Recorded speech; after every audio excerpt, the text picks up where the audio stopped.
बदलापूरमधल्या चिमुकल्या मुलींवरच्या अत्याचार प्रकरणानंतर तपास यंत्रणा सजग झाली। शाळेतल्या आणखी काही मुलींसोबत असे प्रकार झाले असतील तर समोर येण्याचं आवाहन केलं गेलं।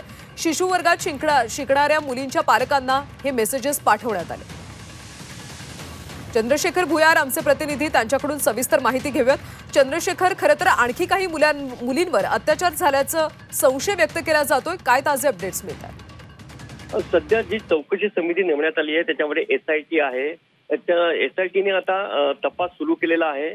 गेले 15 दिवस हा जो नराधम होता हा शाळेमध्ये होता, या 15 दिवसामध्ये आणखी काय मुलींशी हिने दुष्कृत्य केलेत का याची तपासणी आता हे एसआयटीचं पथक करत आहे।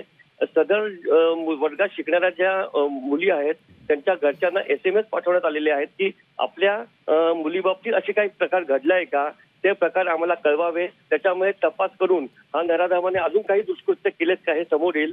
त्यासाठी हे सर्व SMS या शिशु वर्गातील पालकांना पाठवण्यात आलेले आहेत।